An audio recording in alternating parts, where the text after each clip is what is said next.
Hi,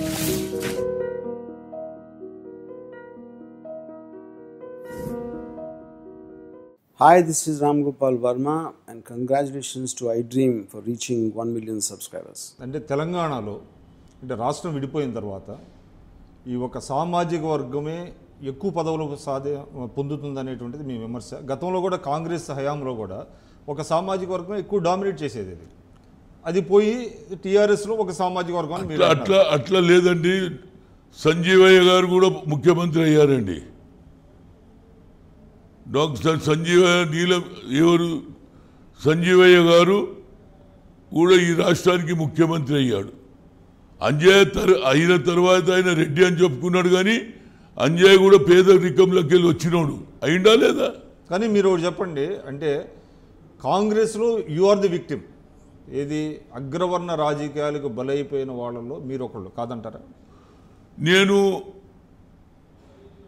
అన్యాయం జరిగిందన్న అదృష్టం నాకు పనిచేయలేదు. ఎందుకంటే రాహుల్ గాంధీ గారు చెప్పారు, హనుమంతరావు కష్టపడతాడు, అతడు. నేను సూటిగానండి, మీరు అగ్రవర్ణ రాజకీయాలు కాంగ్రెస్లో మిమ్మల్ని బలి చేసినాయా లేదా? అగ్ర కులాలు అన్నారు, కానీ నా వయసు అన్నాడు. ఒక మాట చెప్తా, అగ్ర కులాల్లో ఎందుకంటే మీకు సీఎంగా అవ్వాల్సినటువంటి వ్యక్తి మీరు సీఎం కాలేకపోయారు. నిజమే, ఒప్పుకుంటాను నేను. ఎందుకు అంటే ఆనాడు ఈ అగ్రకుల వర్ణ వ్యవస్థని కాంగ్రెస్ పెంచి పోషించింది, మీకు టీఆర్ఎస్ని విమర్శించే నైతిక హక్కు ఉందా? మేము దాని గురించే మీ అందరికీ తెలుసు. ఎప్పుడైతే పివి నరసింహారావు ప్రధానమంత్రిగా ఉన్నప్పుడు మీ అందరికీ తెలుసు, నేను సూర్యాపేటలో బడుగు బలహీన వర్గాల సభ పెట్టాను. ఆ తర్వాత సోనియా గాంధీ వచ్చిన తర్వాత నేను పి శివశంకర్ మాజీ మంత్రి గారు వరంగల్లో మీటింగ్ పెట్టాను. BC, SC, ST, minority. ఎందుకన్నా జనాభాలో వాళ్ళు ఎక్కువ ఉన్నారు, 6 లక్షల మంది వచ్చారు. అయితే ఆ రోజులలో నాకున్న డిసడ్వాంటేజ్ ఏంటంటే రాజశేఖర్ రెడ్డి పాదయాత్ర పెట్టడం, దాని తర్వాత నేను తిరుగుతా అంటే ఎం సత్యనారాయణరావు తిరగకపోవడం, మరొకసారి అన్యాయం జరిగింది. అప్పుడు రాజీవ్ గాంధీ బతుకున్నప్పుడు ఏమైంది, యావత్ భారతదేశంలో ఒక ఏ స్టేట్లో కూడా ఒక ముఖ్యమంత్రిని సెలెక్ట్ చేయాలంటే తప్పనిసరిగా పోతారు, పోయి అందరు ఒపీనియన్ తీసుకున్నాక 1 లైన్ రెజల్యూషన్ అవుతుంది. ఆ 1 లైన్ రెజల్యూషన్ తీసుకొని పోయాక హైకమాండ్ విల్ డిసైడ్. కానీ ఇక్కడ అది జరగలే. ఎందుకు జరగలే? హనుమంతరావుకు రాజీవ్ గాంధీ తప్పనిసరిగా ఇస్తాడు అనే అనుమానంతో సీనియర్స్ బ్రహ్మానంద రెడ్డి అనుకో, వెంగళరావు అనుకో, వీళ్ళందరూ కూడా అమ్మా హనుమంతరావు ఏజ్ 40 ఏళ్ళు ఉన్నదే, 20 ఏళ్ళ వరకు ఈ రాజకీయం నడుస్తుంది అని అందరూ ఒక్కటైనరు. అగ్రకులాలలో ఒకటైనరు, ముసలోళ్ళు ఒకటైనరు. నన్ను కానియలేదు. కానీ ఇంకొకసారి నా అదృష్టం వచ్చిందండి. ఎప్పుడైతే ఒరిస్సా నుంచి శ్రీకాకుళం నుంచి విజయనగరం నుంచి విశాఖపట్నం వచ్చిన తర్వాత అక్కడ చెప్పాడు airport Hanumanth, after parliament elections will be over, I will make him CM అన్నాడు. నా దురదృష్టం అక్కడి నుంచి వెళ్ళిపోయాడు, శ్రీపూర్లో నో మోర్ అయ్యాడు. అది నా బ్యాడ్ లక్. అంతేగాని ఇవాళ కూడా నేనేమంటున్నా, బడుగు బలహీన వర్గాల రాజ్యం రావాలి. ఇందిరాగాంధీ ఎందుకన్నది, భూ సంస్కరణ ఎందుకు అమలు చేసింది, బ్యాంకుని ఎందుకు నేషనలైజ్ చేసింది, ప్రతి పేదవాని ఇంటి దగ్గర బ్యాంక్ ఎందుకు పోవాలన్నది, 1000 ఎకరాలు 100 ఎకరాలు ఉన్నటువంటి భూస్వాముల దగ్గర భూములు తీసుకొని పేద ప్రజలకు పంచిపెట్టింది. అదే కాన్సెప్ట్లో నేను కూడా నడుస్తున్నాను. నిన్న రాహుల్ గాంధీ గారు చెప్పారు, కొండి జనంలో వండి ప్రజలను ఆకట్టుకోండి, ప్రజల కష్టాలు ఎవరికి ఒక కట్టె దెబ్బ తగిలినా మీరు అతన్ని ఆదుకోవాలని చెప్పాడు. అది మా కాంగ్రెస్ పార్టీ అండి. ఇక్కడ కుటుంబ పాలన ఇదేమిటండి? వేరే లేరా? పాపం Etela Rajender is good organiser, BC. అదేవిధంగా కడియం శ్రీహరి చదువుకున్న విద్యావంతుడు, ఆయనకు అన్ని అర్హులు ఉన్నాయి. కానీ విత్ ఇన్ ది పార్టీలో వాళ్ళు ఎక్కడా కూడా అసమ్మతి, ఇదిగో మాకు అన్యాయం జరుగుతుంది, మా గురించి సీఎం గారు చెప్పట్లేదు అనేటువంటిది ఎక్కడ రావట్లా. ర్యాంక్ అండ్ ఫైల్లో ఎక్కడ చూసినా కూడా.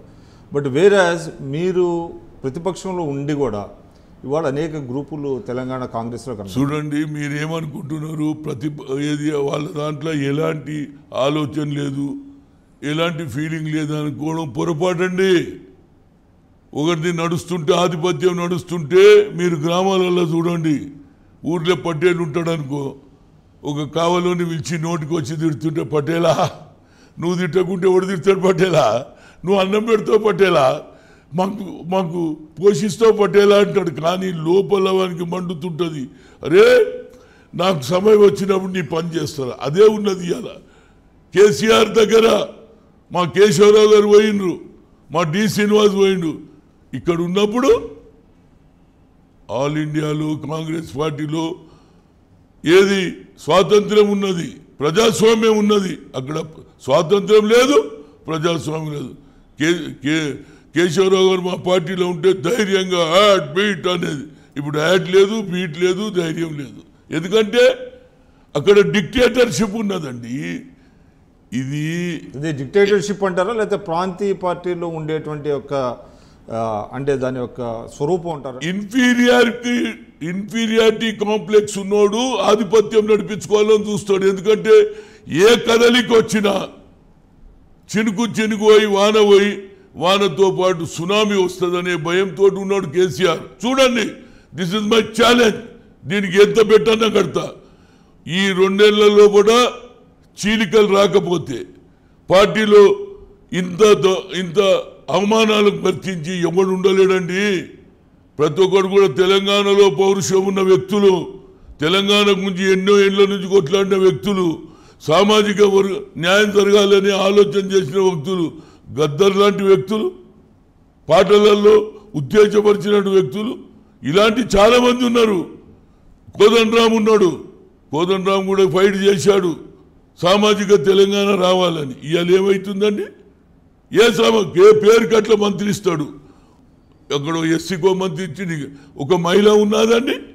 చెప్పండి, మీరు చెప్పండి. ఇది అసలు ఈ దేశంలో మహిళ లేనటువంటి ఒకే ఒక టిఆర్ఎస్ ప్రభుత్వం అంటే ఇదే. అదే కాకుండా రైతులకు సంఖ్యలు వేసిన ప్రభుత్వం ఇదే. వాగ్దానాలు చేసి అమలు పరిచినటువంటిది ఇదే. మాటికి మేము రైతు రోజు ఒక పేరు పెడుతున్నాడు. ఏది? మిషన్ భగీరథ అని, మిషన్ కాకతీయ అని, షాదీ ముబారక్ అని, కళ్యాణ లక్ష్మి అని. ఇప్పుడు ఆఖరికి ఏడుకొచ్చింది తెలుసా అండి?